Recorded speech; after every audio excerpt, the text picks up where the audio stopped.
अधिकारी ठेकेदारांकडून शासनाच्या निधीची लूट. ठाणे शहरातील विकास कामांसाठी राज्य शासनाने 3,000 कोटी पाठवले, पण अधिकाऱ्यांनी शिल्लक निधी परत पाठवला नाही. शिवाय जुन्याच कामांच्या नव्याने निविदा आणि नवीन बिले काढत निधी लुटला. महानगरपालिकेतील अधिकारी व ठेकेदारांची अभद्र युती असून कोट्यवधींचा भ्रष्टाचार होत आहे. या प्रकरणी निवृत्त न्यायाधीशांची समिती स्थापन करून महापालिकेची सखोल चौकशी करावी, अशी मागणी आमदार संजय केळकर यांनी विधिमंडळात केली. अंतिम आठवडा प्रस्तावात विकास कामांच्या मुद्द्यावर बोलताना आमदार संजय केळकर यांनी नगरविकास विभाग, जिल्हा परिषद शिक्षण विभाग, ठाणे शहरातील अनधिकृत बांधकामे यावर भाष्य केले. 2021 ते 25 या काळात ठाणे शहरातील विकास कामांसाठी 5,044.89 कोटी निधीला शासकीय मान्यता मिळाली. त्यापैकी 3,000 कोटी महापालिकेला पाठवण्यात आले. मात्र विकास कामे करून शिल्लक राहिलेली रक्कम राज्य शासनाकडे पाठवणे बंधनकारक असताना पालिका प्रशासनाने निधी परत पाठवला नसल्याचा आरोप आमदार संजय केळकर यांनी केला आहे.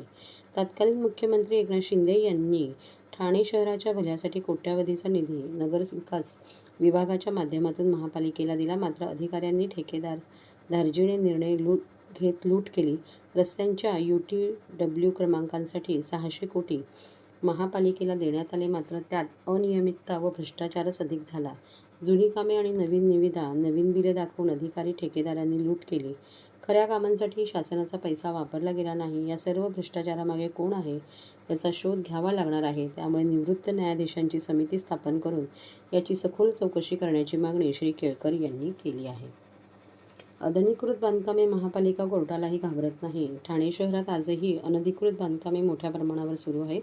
बाळकुंपाडा 1, 2, 3 मध्ये सुरू असलेल्या अनधिकृत बांधकामांबाबत तक्रारी देऊनही कारवाई होत नाही. त्या इमारतींमध्ये लोक राहायला येण्याची प्रशासन वाट पाहत आहे का, असा प्रश्न श्री केळकर यांनी उपस्थित केला.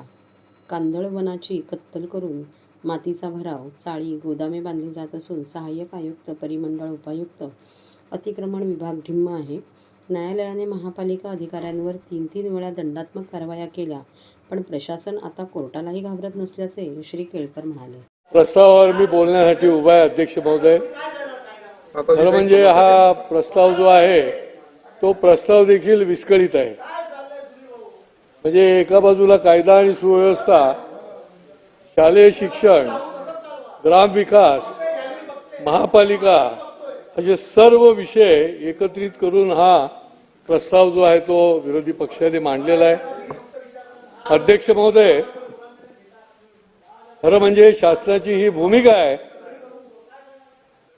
की महाराष्ट्र आता थांबणार नाही आणि कोणी थांबू शकणार पण नाही.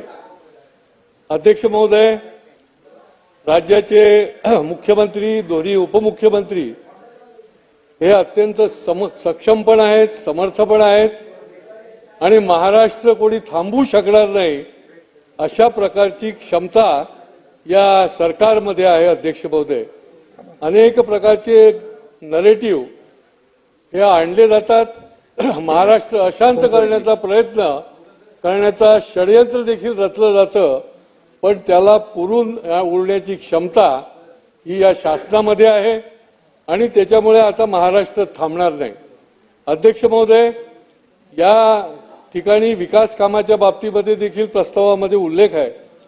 अध्यक्ष महोदय, मी ठाणे महापालिकेच्या संबंधामध्ये अनेक वेळेला तिथले गैरव्यवहार, अनियमितता ही या ठिकाणी मांडलेली आहे. अध्यक्ष महोदय, या विकास कामामध्ये कशा पद्धतीने अनियमितता आणि गैरव्यवहार आहे हे या ठिकाणी आपल्याला दिसून येते. अध्यक्ष महोदय, 2021 ते 2025 अध्यक्ष महोदय 5,044.89 कोटीला प्रशासकीय मान्यता मिळाली आहे. अध्यक्ष महोदय, त्यापैकी 3,000 कोटी जे आहेत ते महापालिकेला प्रत्यक्ष त्या ठिकाणी पाठविले गेले. अध्यक्ष महोदय, कामाकरता पाठवलेल्या निधीमधून शिल्लक राहिलेली जी रक्कम असते ती परत पाठवणं बंधनकारक असतं. अध्यक्ष महोदय, पण अशा प्रकारे कुठल्याही प्रकारे निधी जो आहे तो परत पाठवलेला नाही.